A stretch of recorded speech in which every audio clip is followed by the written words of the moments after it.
Lui, c'est Michael Schur. Et il a écrit ça, ça, ça, et même ça. And today I'm going to be looking at some gifs of TV shows that I've worked on and explaining what they mean.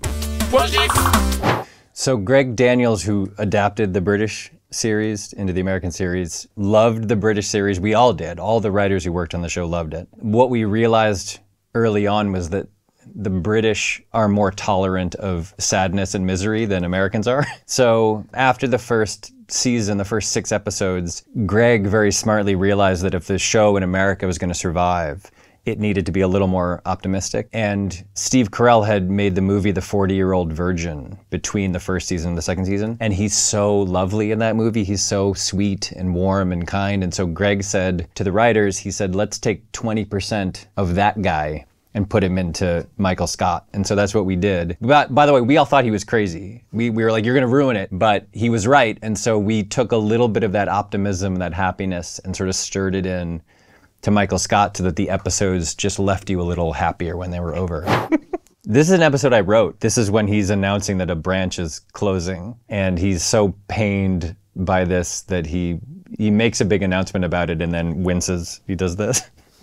Such a funny face. People generally use this when someone has said something or done something that is embarrassing or makes them wince. If like a politician says something really horrible or embarrassing, or if a celebrity does something, if basically every time Kanye opens his mouth, this is what happens. I think we all know someone like Dwight. Dwight is a little bit of a fascist, I think. He's very concerned with like who's in charge and power. We had a long-running joke on the show that his grandparents were Nazis. I'm not sure if this read to anyone. And his mother's mother, at one point in another episode I happened to write, it was stated that she was 102 years old and she lived in Argentina. And it was just very clear that she was she had fled Germany and hidden out in Argentina. People are familiar with the idea of a person who has a very small amount of power and then loves feeling that power, like loves wielding that tiny amount of power. He's not a bad person, right? Like he's annoying and obnoxious and absurd, but ultimately you sense that there's like a beating heart underneath it all. And that I think is one of the reasons that people find him likable. I knew this was gonna happen. Yeah, there we go. That's me. When I was younger and had less gray hair. This one was fake. The first time I did it, it was real. Yeah, my boss, again, hazing me, ridiculing me, mocking me, forced me to grow an actual beard. And it was awful. I hated it. My wife hated it. Everybody hated it. And we were supposed to shoot the first episode in like late July. It was gonna be the first episode we did. And I was counting down the days. And then the script had some problems or something happened. And they were like, okay, we're not shooting it. We're shooting it September. So I had to wear the beard like all through July, all through August, all the way through September. And it was terrible. I hated every second of it. And the reason that he made me grow the beard is he said a fake one wouldn't look real. And then every time after that, I wore a fake beard and no one could tell. So I never had to do it. I could have just worn the fake beard from the beginning. Sorry, I'm just reliving this trauma. This is usually like something great has happened in your life or something terrible has happened to someone you don't like. It's maybe more frequent. Like if you read about a celebrity who was finally, I don't know, embarrassed by something that they said or did, then you've been waiting for that to happen for a long time. This is what you post. Do you have someone in mind? Nope. Okay. But you're not gonna get me to say it out loud.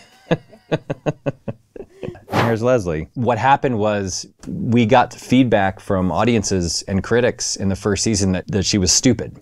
And that was terrifying to us because that was the exact opposite of what we wanted to say. That we wanted to say that she was really smart and very capable. She just didn't know how to do the things she needed to do. So one of the ways that we realized we had made a mistake was we were having people react to her the way that people reacted to Michael Scott in The Office, which is to say, she would say something or do something and you would pan to someone else and they would sort of roll their eyes and be like, ugh. That was one of the things we changed. We just made it so that people were maybe annoyed by how intense she was, but they didn't react like they thought she was stupid or didn't know what she was talking about. And that made a huge difference in the show. Yeah, we had this idea that one of the people working in the government would be a libertarian who would want to destroy the government from the inside. And we thought that was a funny idea, but also we thought it was absurd. And we went and met this woman who worked in local government in a town close to LA, and we said, here's our idea, libertarian, but works in the government to destroy it from the inside. Is that too crazy? And she said, no, I'm a libertarian. I want to destroy the government from the inside. And we just kind of stared at her, and then she said, I'm aware of the irony.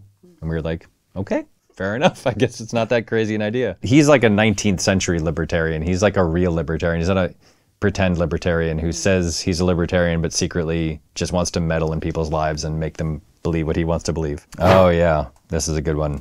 What's happening right now at this moment is April has told him to Google his address on Google Earth. And so he has just seen an image of his own home, which he doesn't want anyone to know where he lives. And so he's just decided that the way to defeat Google is to just throw his computer in the garbage. But this GIF is used differently. This GIF is used whenever anything terrible happens and people are just reading about it. This is what this news makes me want to do, is just throw my computer in the garbage.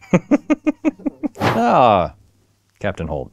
The New York City police force isn't exactly known for its progressive attitudes towards people in general. And that was actually the conception of the whole show, was this is a black, gay, openly gay police captain who has been unfairly held back because of who he is. And the whole point of the show was to say, like, he's finally getting his chance and he wants to do things the right way and to prove to people that that was a mistake, right? I left after the second season for the most part. The show had a tone, right? The show is mostly pretty silly, and even though it had dealt with some serious stuff before, but they managed, I think, to talk about those issues without losing the essence of what the show is. I was really impressed by the way that they maintained the integrity of what the show had been for 6 seasons and then also took on this enormously important subject. This is like a perfect GIF. I was stuck in traffic in Los Angeles and a guy pulled out into the breakdown lane and just roared past everybody. And I did this thing that I used to do a lot, which is in my head, I said, you just lost 20 points. I used to imagine a world where bad behavior was being punished by someone,